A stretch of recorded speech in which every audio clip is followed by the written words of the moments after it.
भारत माता की, भारत माता की। हमारी सरकार में वो सबसे पहली प्राथमिकता है। समाज में जो सबसे आखिरी वर्ग होता था, हमने विकास में उसे सबसे पहला दर्जा दिया। बेटा तुम्हारा हाथ दुख जाए, दर्द करेगा, बहुत बहुत तूने किया। मिल गया मुझे बेटा, मिल गया मिल गया तेरा प्यार अब तेरा हाथ दर्द करेगा बेटा।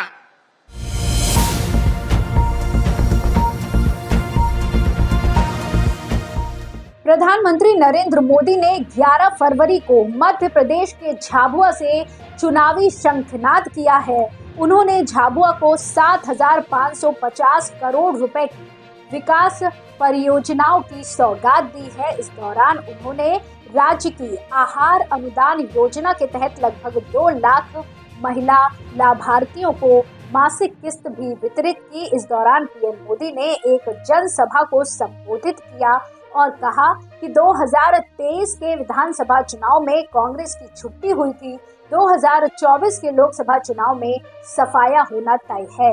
कांग्रेस को निशाने पर लेते हुए पीएम मोदी ने कहा कि बीते वर्षों में मध्य प्रदेश में 2 अलग अलग दौर देखे, एक डबल इंजन सरकार का दौर और दूसरा कांग्रेस के जमाने का काला दौर।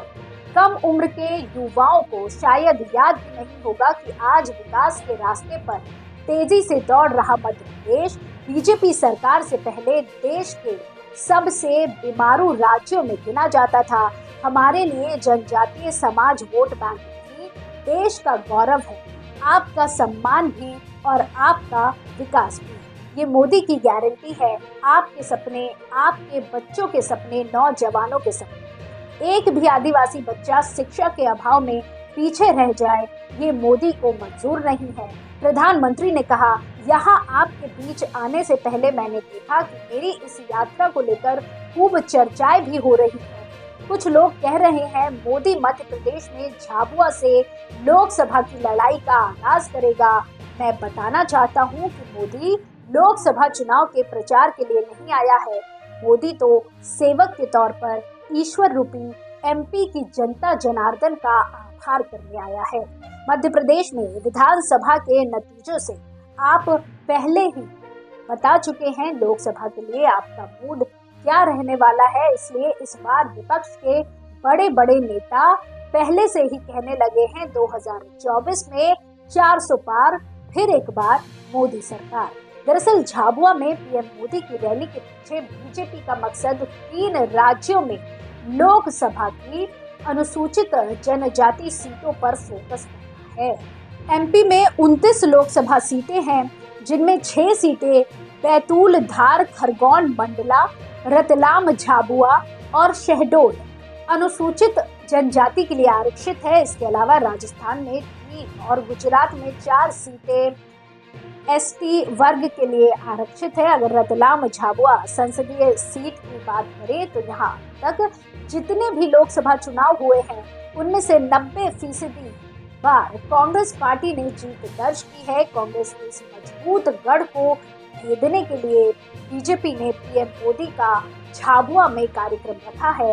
मध्य प्रदेश में हाल ही में हुए विधानसभा चुनाव में बीजेपी ने प्रचंड जीत तो हासिल की, लेकिन आदिवासी अंचलों में पार्टी बहुत अच्छा प्रदर्शन नहीं कर पाई। प्रदेश की 47 एसटी सीटों में से बीजेपी ने 24 सीटें जीती तो कांग्रेस ने 22 सीटों पर जीत दर्ज की। यानी आदिवासी बहुल सीटों पर बीजेपी को कांग्रेस से कांटे की टक्कर मिली। इसलिए बीजेपी लोकसभा चुनाव से पहले आदिवासी वर्ग को साधने की कवायद में जुटी है। इस तरह की और खबरों के लिए जुड़े रहिए एएम न्यूज के साथ। धन्यवाद।